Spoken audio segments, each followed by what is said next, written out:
Audio Jungle. Audio Jungle. Здравейте, скъпи приятели, вие сте с The Street Show, аз съм СПС каратиста, а днес мой гост е Пешо от град Самоков. Благодаря ти че прие поканата, дойде до София в този късен час да снимаме, да уточним за хората, след 10 часа вечерта снимаме този подкаст. Как си? Как се чувстваш? Ами добре съм, благодаря ти на теб, че ме покани да участвам в това нещо. Ти как си? Аз съм наистина добре, щастлив съм. Винаги когато снимам видео съм добре, значи, щом има видео, значи съм добре. Да започна. Добре, ти си на не много години. Първата рап песен, която чу. Кой бяха първите изпълнители, които чу и се впечатли? Било то на БГ сцената, било то на световната сцена? Ами да ти кажа, първата песен, рап песен, която бях чул, мисля, че беше Криско. Бях на... колко години бях? На 10. Слушах много Криско, аз му бях много голям фен. И после като влезна в чалгата, човек направо разби ми мечтите. Абе има така да чедат се, че може да се върне към рапа, нали, стария Криско. Много хора го искат, между другото, стария Криско. От по-старите рапъри, кои слушал, между другото? Така те почна от началото с такъв тип въпроси. И Мишо, Шамара, Спенс, Абсурд. Както всеки, който е започнал, нали, да слуша рап, почнал с тях, с King Size, Джентаро. Да. А самият ти кое те вдъхнови да започнеш? Кое беше онази искрица, която запали огъня за БГ рап в теб? Ами, това съм го казвал и преди, ще го кажа пак, нали. Карантината. Нямаше какво да правя. Стоях си вкъщи по цял ден, не правех абсолютно нищо.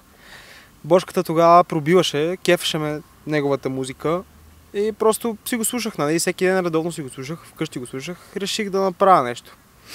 Пробвах да напиша един текст, показах го на Бошката след като ми свърши карантината и той ми каза окей, нали, става. Първият текст не беше много добър и ми каза окей, продължавай, бутай, ще стане. И аз се надъхах, човек, почнах да пиша текстове, да ги показвам на Бошката, да ми дава мнение и така стана. Към днешна дата, кой те впечатлява? От рапърите, от кой се вдъхновяваш по-скоро? То да те впечатлят много, но от кой така черпиш вдъхновението си, гледаш го той какво прави, как го прави, нали, какви битове, лирика, флоу използва, за да можеш и ти да усъвършенстваш самия себе си по твой собствен начин? Това е единствено Джани, братле, Джани Картела. Брутален изпълнител, брутален флоу, брутални текстове, ненормален човек. Въпросът е тук вече въпрос върху отговора ти. Можеш ли да рапираш толкова бързо, колкото Джани? Мога, не чак толкова бързо, но мога, имам бърз флоу, да кажем. С времето ще тренираш състание. Да. Доста наистина много бързо може да рапира, което е много впечатляващо за публиката. Публиката много се кефи на такъв тип. На бърз флоу, да. На бърз флоу и... А ти с кой би искал да направиш фит, например? С кои рапъри, български, чуждестранни дори, така като артисти ти допадат, като лирика си допадате, послание? С кой така ти се иска да направиш не само песен, дори и албум? По принцип чуждестранни рапъри не слушам. Слушам само БГ рап. Иначе бих направил, както казах вече с Джани, милиони може би.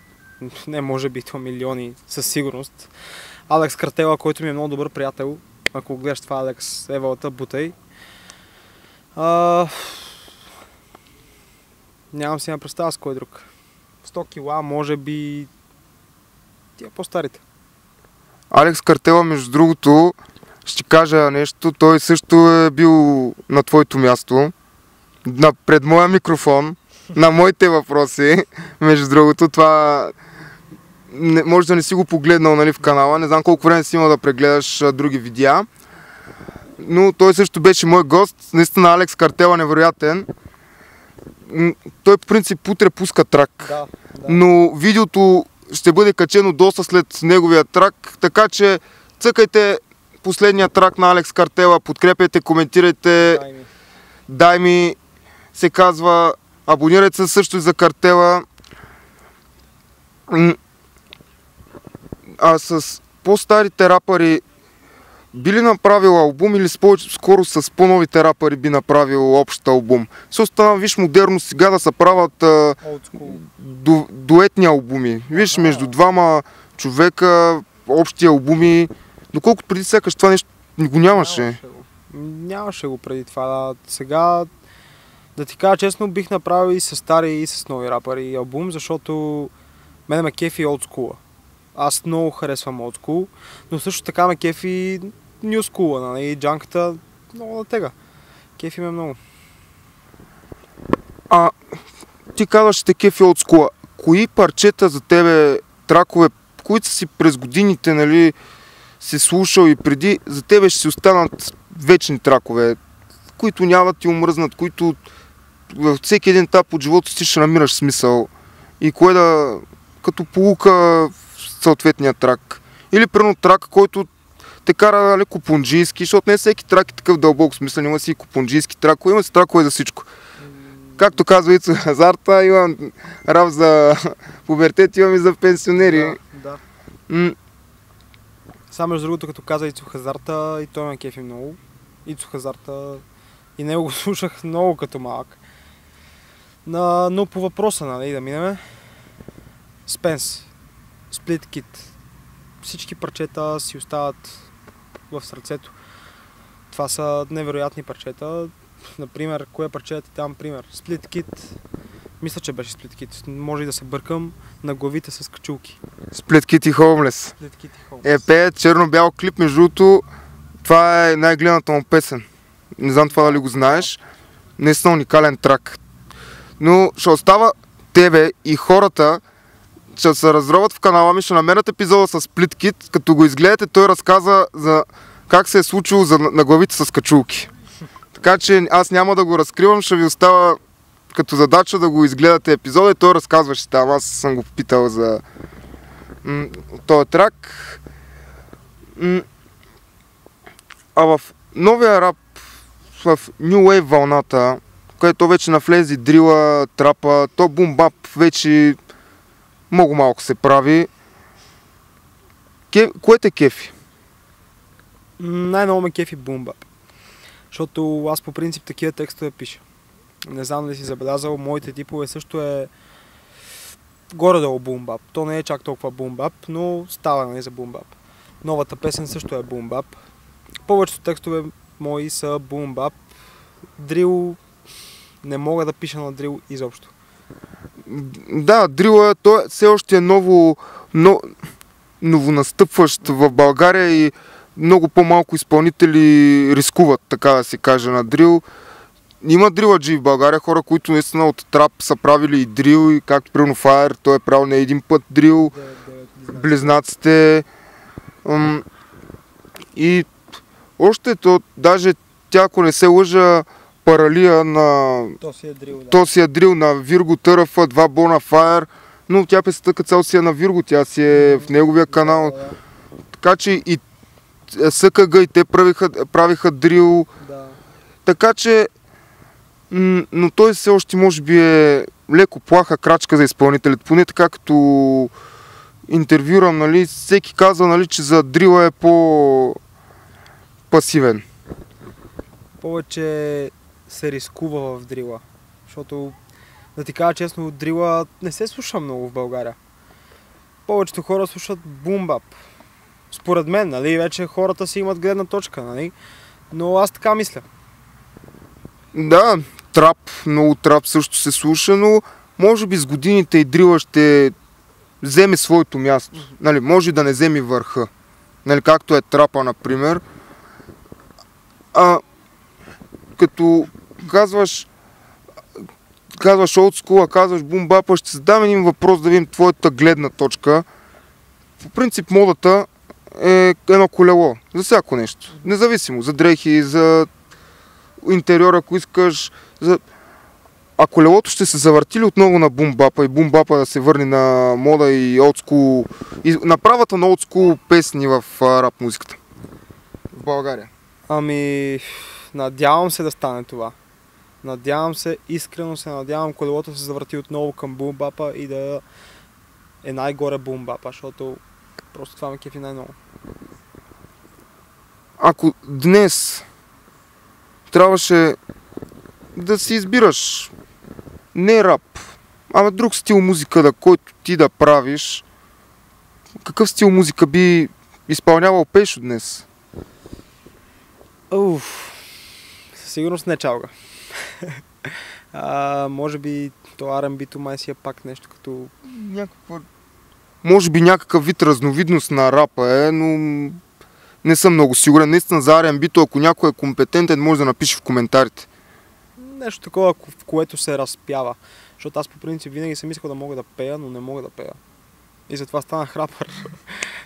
Да, нещо, което се разпява.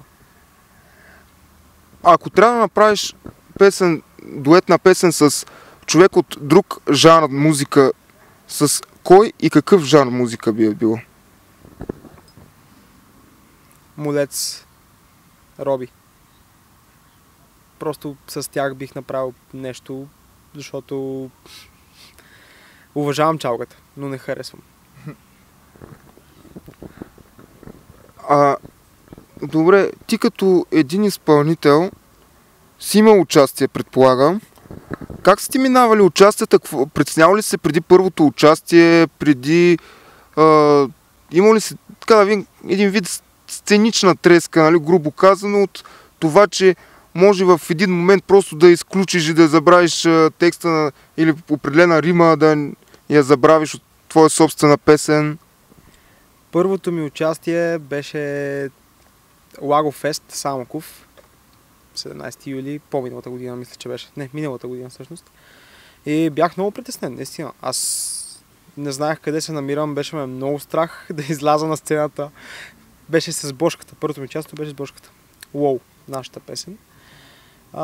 Тогава исках моята приятелка да дойде, бившата ми приятелка вече, да дойде при мен, за да не се притеснява. Ако гледаш, цъкни едно палче, едно абониране сега. И така, нали, исках да дойде тя, за да може да не се притеснявам, защото тогава някакво такова, като я видях и се отпусках, разбираш. И тя ми каза, че няма да може да дойде, защото има проблеми вкъщи, такива работи, еди си какво, еди си що. И аз бях много притеснен, защото имаше много хора, то беше голяма сцена, целият град беше дошъл. И се притесних много, обаче в последния момент, точно преди да изляза на сцената, я виждам нея в публиката. И тя просто ми каза, че ме беше излъгала, нали, за да ме накара да се притесня повече. Но все пак дойде, отпусна ме, благодаря ти за това. И да, отпуснах се. Това сигурно е било най-милата изненада в живота ти, да. Най-милият жест, който някой може да ти направи. Защото между другото не винаги скъпите неща са най-скъпото, което може да се даде. Едно такова нещо е много по-ценно, за което наистина Евалата, нищо, че са разделени, ако гледаш това, наистина Евалата ще си го направила, за него това е било нещо голямо. Дали това си пред сигурно 1000 човека, да не може би повече, не е лесно.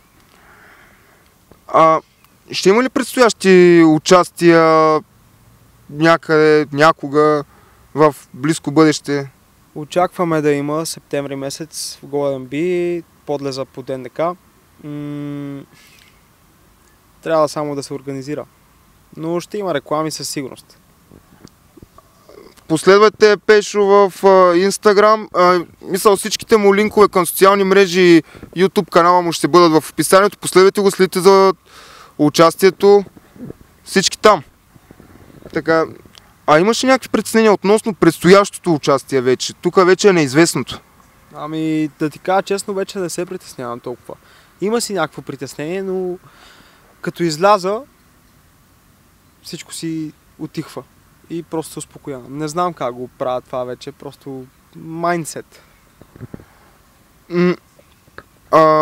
Предстоящи албуми, очаква ли се скоро време да изкараш албум, било то соло, било то с Бошката? Сега ще издам едно нещо, което ще го видите вие, нали? Бошката трябва да издаде албум скоро. Обаче аз не съм в него. За мой албум скоро не мисля, че ще стане, защото аз имам само 3 песни. И слабо.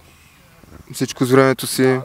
Все пак ти си на доста начална възраст, смисъл си млад човек, нормално е все още да си, нали, в началото на каквото и да се занимаваш, независимо дали е с музика или нещо друго. Извинявам се, смисъл, че ми стана смешно, нали, като той каза, нали, Бошката ще скара албум, аз не съм в него. Това просто прозвуча ми много така забавно, между другото. Но наистина следете за събития.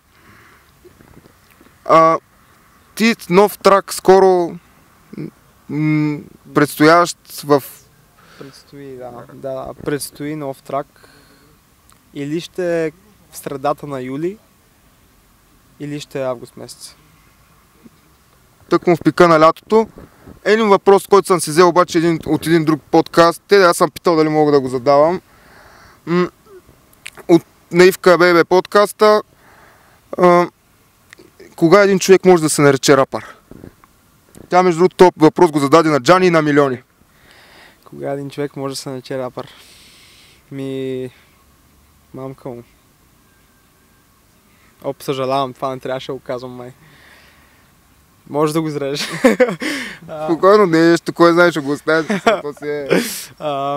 Не знам, честно казано, кога един човек може да се нарече рапър. Когато вече има фен база, според мен. Или когато може да се каже, че има добри текстове, че може да пише текстове, че може да има добър флоу, добро представяне и това е. Това е много готино, че на този въпрос обаче всеки отговаря по някакъв различен начин. Аз това ми хареса този въпрос и я попитах дали мога да го задам. Но наистина всеки отговаря по някакъв индивидуален начин, който аз им чувствам, че вече бях се изчерпали всички варианти. Но ти просто днеска ме изнадваш тази вечер и отговаряш по съвсем коренно различен, за което евалата. Добре.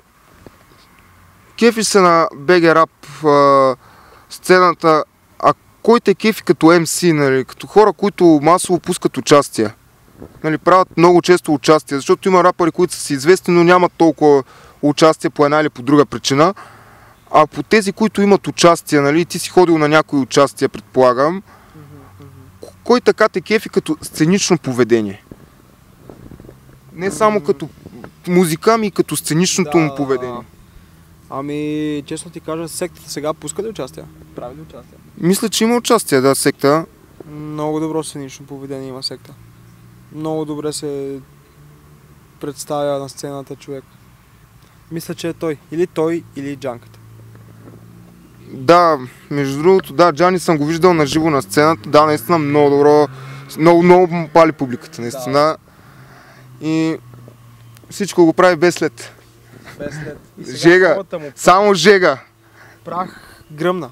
Да, но всичките му песни са гърмат. Да. Тук сигурно в последните 4 години всичките му песни, няма слаба песен, която да не е гръмнала.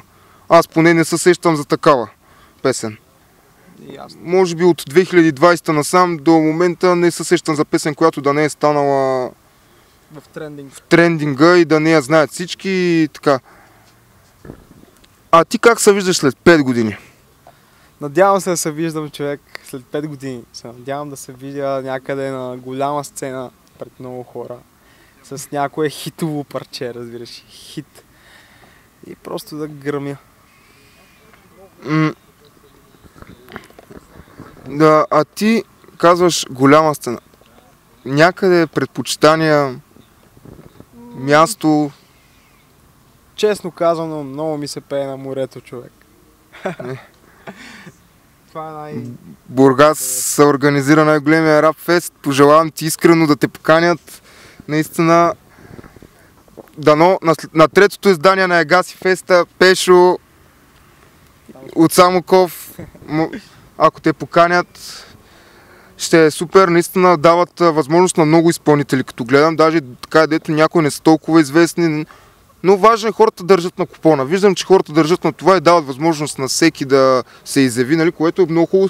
защото гледах картата, нали, за тази година, кои ще пеят, нали, знам преди 2 години кои бяха. Наистина хората се стараят. Гледал съм, нали, някакви клипове от първото издание на фестивала, той е такъв двудневен. Наистина много хора, много забавно.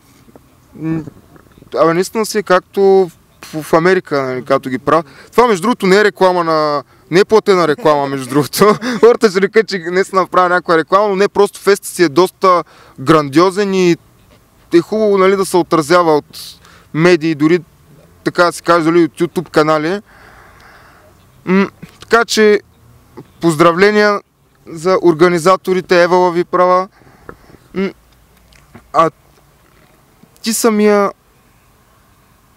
кога смяташ да направиш нещо, нали, последваща стъпка, нали, от гледна точка на това да поканиш някой много гръмнал изпълнител, както каза ти, за Джани, за Милиони, за Секта спомена, нали, сплиткит за фит.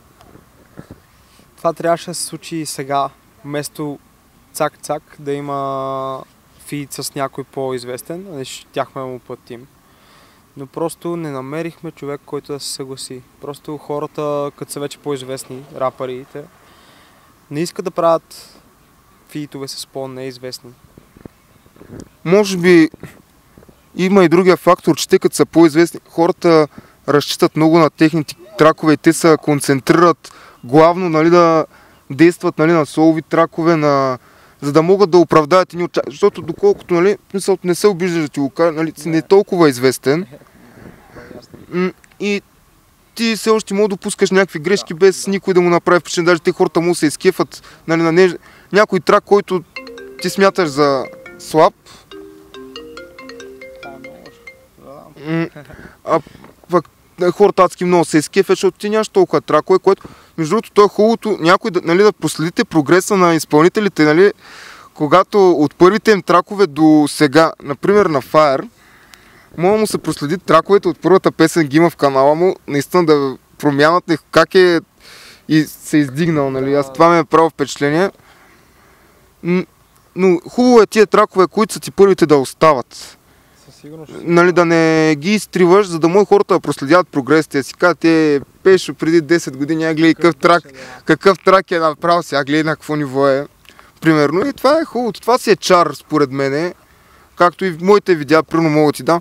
Първият епизод не е толкова добър. Примерно всеки епизод ставах, нали, по-добър и И като погледна сега малко първият епизод, чак ми става неудобно от госта ми, за който наистина пак му благодаря на скицата, че гостуваше тогава. Първият епизод скицата. Скицата от СПС. Не знам дали го знаеш. Да, знам го. Ами, в моя канал по традиция има госта да зададе няколко въпроса на водещия, си рече на мене. Нямаме други водещи, бюджетът е орязан. Какви са твоите въпроси днес, тази вечер към мен? Добре. Ти как реши да се занимаваш с подкаст? Това е хубав въпрос, който съм задали много пъти, между другото, но всеки път отговарям с много голям кеф. Сега ще разбере защо отговарям с много голям кеф. Всичко започна преди вече 2 години, човек. 2 години минаха, хора. И тогава се запознах с един човек, който споменах по-рано във видеото. Сега можеш ли да познаеш кой е или ще го кажа пак? Някъде по въпросите беше. Подсказка въпросите. Не, човек, забил се. Ивка. Ивка. И от нея така се впечатлих, нали, с кефи на това как взима на интервюта на известните, на това, на това. Нали, тя се задава, нали, на известни, нали, в нейния подкаст, виждаш, канат са хора от всякакви сфери, които това няма нищо лошо. И аз много се впечатлих. Така и така писах и да ми препоръча за марка микрофон, защото аз наистина хабер хора си нямах за какво става на въпрос. Викам, ще правя подкаст. И наистина споделих и за идеята, тя много така се изкефи, нали, че ме е вдъхновила да започна и даже аз съм изпращал епизоди, нали, но знам, че е доста заета, нали, да ние занимавам, нали, с моите епизоди да ги преглеждам, но съм изпращал епизоди много... Така започна човек, защото човек трябва да почва и нови работи, да рискува, защото си казах, то няма какво толкова да загубя, нали, освен инвестицията за микрофона, защото фотоапарата е там, камерата, с която снимам, тя може да се използва, нали, за други снимки, за пейзажи, то почти всеки си има фотоапарат вкъщи. Де-факто но благодаря си и на Ивка, че се запознахме с нея, че се познаваме и до днеска. И аз наистина много се кефа, хора, наистина последвайте социалните и нейните мрежи, ги слагам долу с линк към канала, близко е до 100 000 абоната, а ние сме близко до 1000, тъй че цъкайте и при мен да станем над 1000, после ще гоним 100 000. Реално, всяка стъпка по стъпка. Да. Сега не може от локвата да ходим да спъваме в океана. Така е. Следващ въпрос. Мислиш ли някога да каниш самата Ивка Бейби да седи на моето място? Сега това е много хубаво. Този въпрос, между другото, никога не са ми го задали. Много хора са чули за, нали, както за предния въпрос, както много хора са ми го задали, обаче никой не бе задал въпроса дали да я покана. Да, имам съм хората, между другото са ме питали дали бих я поканал, говоря хора, които не са ми били гости, но честно казано, може би нещо след 1000 абоната, хора, абонирайте се след 1000 абоната, ще я пусна стори с запитване дали би гостувала при мене и нека тя да гостува в The Street Show, може, дали ще стане точно след 1000 абоната да се съгласи, дали не, сега знаеш по-трудно е. Да. Но важно е, ако хората го искат, нека цъкат по едно абонира, нека пишат и в коментарите искаме Ивка и я тагвайте. Това ще го пратя съответно, но да, обмислял съм го да й отправя една официална покана за един подкаст при мене и мисля в някакъв етап наистина това да го направя, защото тя наистина беше човек, който постави основите на това нещо, което хората гледат. Говоря като вдъхновение на основите, нали? Не, че всичко друго си е моя идея. Само името го измисля един приятел на канала. Всичко друго наистина само аз съм си го измислял и наистина според мен е много готино, ако Ивка дойде на интервю при мене. Знаеш, че много си те уважавам и ще го измислим. Следващия въпрос имаш ли? Чакай да помисля малко само. Да помисля, защото всичко на момента го мисля фристайл. Рапърите са това. Човек. Май няма. Скъпи приятели, това беше от днешния епизод. Мой гост беше Пешо. Благодаря ти пак за приятата покана. Аз съм СПС каратиста. Абонирайте се, споделяйте, харесвайте, коментирайте. Абонирайте се за канала на Пешо. Всичко е долу в описанието. Линковете към социалните му мрежи и YouTube канала му задължително. Така че ще се видим следващия път. Чао!